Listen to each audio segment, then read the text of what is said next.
Welcome back students, Vishal Gupta आपका teacher. कैसे हो आप सब स्टूडेंट्स? इस वीडियो में मैं आपको क्लास 12 सब्जेक्ट बिजनेस स्टडीज का जो हमारा चैप्टर नंबर 1 चल रहा है, nature and significance of management का, उसका लास्ट टॉपिक कोऑर्डिनेशन कराने जा रहा हूँ। कोऑर्डिनेशन का सिंपल मतलब होता है तालमेल। तो कोऑर्डिनेशन क्या हो गया? अगर हम मैनेजमेंट के पॉइंट ऑफ व्यू से बात करें या सिंपल लैंग्वेज में बात करें, ये कोऑर्डिनेशन होता है the process by which manager synchronizes the activities of different departments is known as coordination। synchronize करता है different activities को। different activities क्या होती है? different activities जैसे planning या organizing या directing या staffing या controlling है, ठीक है। इन सारी activities को वो क्या करता है? synchronize करता है, एक साथ लेके आता है, integrate करता है, जोड़ता है, bind करता है। तो coordination एक वो binding force है।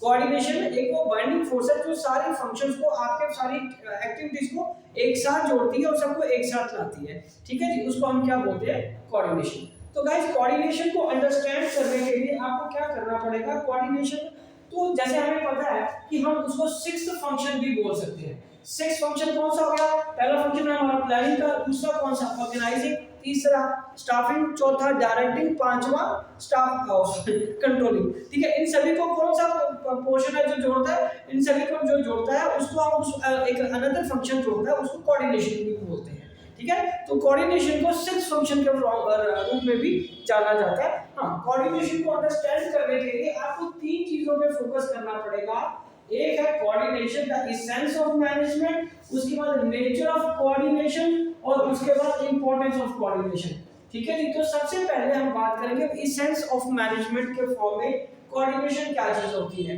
एसेंस का मतलब एसेंशियल से वर्ड बना है, एसेंशियल है, इंपॉर्टेंट है, बहुत जरूरी है, ठीक है जी। तो एसेंस में अगर हम बात करें तो उसमें तीन पॉइंट आते हैं। पहला है coordination is needed to perform all the functions. All the functions, जाहिर है बार बार फिर वही बात आ रही है कि टॉप लेवल मैनेजमेंट जो होती है वो पांच तरह के फंक्शंस को परफॉर्म करने में, सारी ऑर्गेनाइजेशन में पांच फंक्शंस परफॉर्म करती है। Planning, organising, staffing, directing, controlling. आपने जैसे प्लान किया है उसी हिसाब से आपकी एक्टिविटीज ऑर्गेनाइज होनी चाहिए। उसके आपने स्टाफ भी उसी तरीके से इतना स्पेशलाइज्ड या स्किल्ड स्टाफ होना चाहिए। जो ऑब्जेक्टिव आपने डिसाइड किया है उसी तरीके से आप उनको इंस्ट्रक्शंस दोगे और उसी चीज को आप कंट्रोल करेंगे।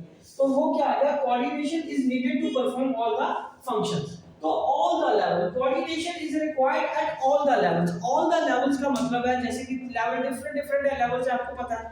टॉप लेवल है, मिडिल लेवल है, लोअर लेवल है, जिसको हम ऑपरेशनल लेवल भी बोलते हैं, ठीक है जी। सुपरवाइजरी लेवल भी बोलते हैं, लोअर लेवल को, ठीक है। तो ये इन तीनों लेवल्स को जोड़ने के लिए इनमें आपस में एक संपर्क, एक इंटीग्रेशन, एक प्रॉपर डीलिंग, एक बाइंडिंग, एक टुगेदरनेस लाने के लिए सारे, ताकि सारे फंक्शन अलग अलग काम ना करें, सारे लेवल्स अलग अलग काम ना करें।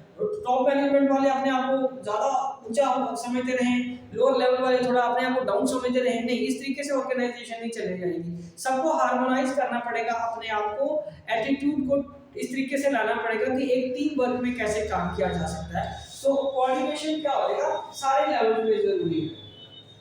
Coordination is the most important function of an organisation. Guys, इसके बिना कोई भी फंक्शन पूरा नहीं हो पाएगा। कोऑर्डिनेशन एक बहुत इंपॉर्टेंट फंक्शन है, ठीक है। कोऑर्डिनेशन में मैनेजर को नो डाउट एक सारा ऑर्डरली अरेंजमेंट ऑफ इंडिविजुअल्स और मशीन्स या मटेरियल का करना पड़ता है, क्योंकि डिफरेंट तरह के लोग हमारी ऑर्गेनाइजेशन में काम करते हैं। कोई किसी चीज के लिए इंपॉर्टेंट है, कोई किसी चीज के लिए स्पेशलाइज्ड है, लेकिन हमें इन सबको एक साथ जोड़ना होता है, सबसे एक साथ काम लेना कैसे है। So coordination is the most important function. ये एक ऐसा फंक्शन है, सारे फंक्शंस को एक साथ जोड़ने में ये मदद करता है, ठीक है गाइस। तो आप ये जरा पॉइंट नोट करिए, फिर मैं आपको इसके फीचर समझाता हूँ। फीचर्स इसके बाद करते हैं बात। सबसे पहले एसेंस ऑफ मैनेजमेंट कोऑर्डिनेशन क्या है? Coordination is needed to perform all the functions. Coordination is required at all the levels. Coordination is the most important function of the organisation. ये सिंपल पॉइंट्स आप याद रखिए, ठीक है गाइस। तो चलिए अब हम बात करते हैं नेचर ऑफ कोऑर्डिनेशन। नेचर का दूसरा वर्ड हम क्या यूज कर सकते हैं? फीचर्स को इस्तेमाल कर सकते हैं।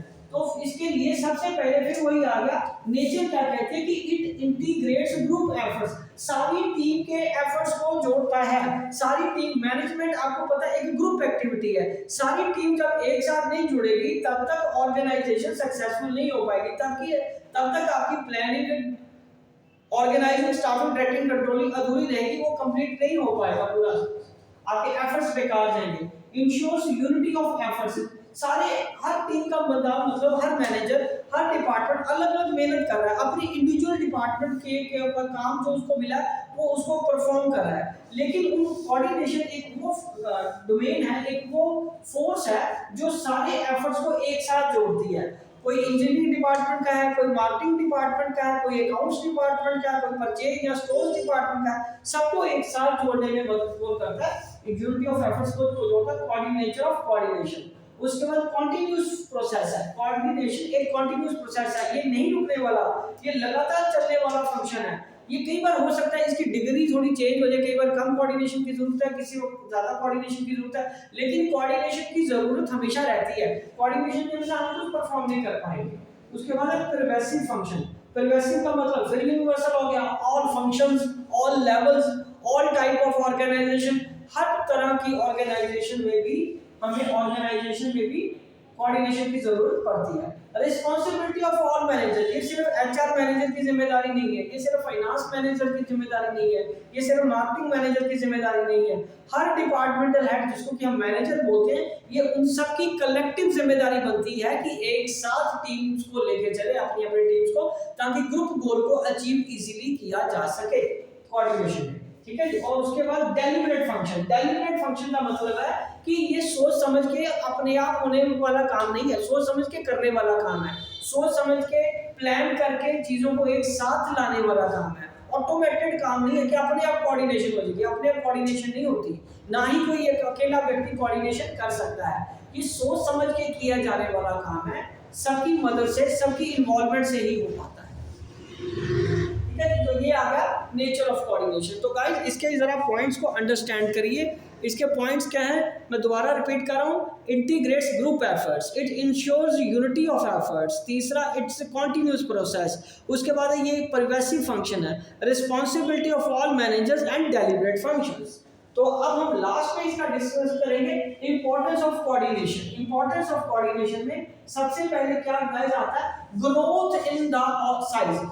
जब आपको अपनी ऑर्गेनाइजेशन का साइज लार्ज करना है या लार्ज साइज ऑर्गेनाइजेशन है, तो कोऑर्डिनेशन की बहुत ज्यादा इंपॉर्टेंस हो जाती है, इसकी अहमियत और बढ़ जाती है, इसकी जरूरत और ज्यादा फील हो जाती है। क्योंकि जितना बड़ा साइज ऑर्गेनाइजेशन का होता जाएगा, उतना ज्यादा बड़े बड़े आपके फंक्शन परफॉर्म होंगे, तो चीजों को कोऑर्डिनेट करना ज्यादा जरूरी हो जाएगा। तो अगर आपको ग्रोथ करनी है इन साइज में, तो आपको अपने ऑर्गेनाइजेशन में कोऑर्डिनेशन फंक्शन को परफॉर्म करना ही पड़ेगा। दूसरा, फंक्शनल डिफरेंशिएशन। बिकॉज हमारी ऑर्गेनाइजेशन में हमने जब बात की, ऑर्गेनाइजिंग में डिफरेंट फंक्शन होते हैं, जैसे मार्केटिंग का अलग फंक्शन है, इंजीनियरिंग का अलग फंक्शन है, फंक्शन मतलब उनके अलग अलग काम है डिपार्टमेंट्स के, प्रोडक्शन का अलग काम है, कमर्शियल डिपार्टमेंट का अलग काम है, फाइनेंस डिपार्टमेंट का अलग काम है, अकाउंट्स डिपार्टमेंट का अलग काम है। हर काम अपने आप में एक स्पेशलिस्ट काम है और हर काम इंपॉर्टेंट काम है। हर डिपार्टमेंट को लगता है कि उनका काम सबसे इंपॉर्टेंट है। इंजीनियरिंग डिपार्टमेंट को अपना काम इंपॉर्टेंट लगता है, प्रोडक्शन वालों को अपना डिपार्टमेंट इंपॉर्टेंट लगता है, फाइनेंस वालों को अपना डिपार्टमेंट इंपॉर्टेंट लगता है। तो फिर बात आगे कैसे बढ़ेगी? तो इसलिए उन सबको एक साथ लाने के लिए जहां पे फंक्शनल डिफरेंशिएशन है, आप अपने अपने काम को तो करो, लेकिन ग्रुप गोल को नहीं भूलना, ऑब्जेक्टिव को नहीं भूलना, और वो हम कोऑर्डिनेशन की मदद से ही आगे उसको परफॉर्म कर सकते हैं। ठीक है जी। तो last but not the least, specialisation. So specialisation का मतलब ये क्या है गाइस, कि यहाँ पे जैसे कि हमने बात की कि डिफरेंट हमारे पास फंक्शन हैं, तो उसी तरह डिफरेंट स्पेशलिस्ट भी हमारे पास काम करते हैं। इंजीनियरिंग में हो सकता है कि बहुत बड़ा कोई इंजीनियर हमारे पास हो, चार्टर्ड अकाउंटेंट हमारे पास हो, एमबीए किए बंदे हमारे पास हो। हर कोई बंदा अपने आप में एक स्पेशलिस्ट फील्ड से आया है, उसको अपनी सर्विसेज लगती है कि वो बहुत जरूरी है, उसकी अपनी एक इंपॉर्टेंस है, उस फील्ड की, उस जॉब की, उस पोजीशन की, उस डिग्री की वैल्यू है। ठीक है, लेकिन हमें ऑर्गेनाइजेशन में उन सभी स्पेशलाइजेशन का फायदा तो लेना ही लेना है। इंजीनियरिंग वालों को भगा दोगे तो कैसे प्रोडक्शन होगी, एमबीए वाले मार्केटिंग वालों को भगा दोगे तो कैसे काम होगा, चार्टर्ड अकाउंटेंट को भगा दोगे या उसकी इंपॉर्टेंस फील नहीं करोगे, तो हमारा अकाउंट्स और फाइनेंस का डिपार्टमेंट अधूरा रह जाएगा। तो सारे स्पेशलिस्ट की हमें जरूरत है, लेकिन उन सारे स्पेशलिस्ट को एक साथ लेके चलने वाली जो बाइंडिंग फोर्स है, वो फिर कौन सी है? कोऑर्डिनेशन। सो कोऑर्डिनेशन एक वो फंक्शन है जो हमें सबको एक साथ जोड़ने में मदद करता है। कोऑर्डिनेशन के बिना डिपार्टमेंट या ऑर्गेनाइजेशन, डिपार्टमेंट चल जाएगा, ऑर्गेनाइजेशन सरवाइव नहीं कर पाती आज की मॉडर्न डेट में। So planning, organising, staffing, directing, controlling, इन पांचों फंक्शंस को जोड़ने वाली एक जो 6 फंक्शन बोलते हैं वो क्या है, कोऑर्डिनेशन। और अलग अलग जो लेवल्स हैं, top level, middle level, lower level, उन लेवल्स को जोड़ने वाला कौन है, उन लेवल्स को एक साथ लाने का काम भी कोऑर्डिनेशन ही करता है। तो कोऑर्डिनेशन एक बहुत ही इंपॉर्टेंट फोर्स है, ठीक है जी। Coordination profitable organization, non profitable organization सब में लगती है, ठीक है। कोऑर्डिनेशन की इतनी बड़ी इंपॉर्टेंस है, ये एक वो बाइंडिंग फोर्स है जो ऑर्गेनाइजेशन को एक साथ जोड़ के रखती है और आपके ग्रुप गोल्स को अचीव करने में मदद करती है। तो गाइस, इसी के साथ ये टॉपिक और ये वीडियो मैं कंक्लूड करता हूँ। चैप्टर भी कंप्लीट हो गया, ठीक है जी।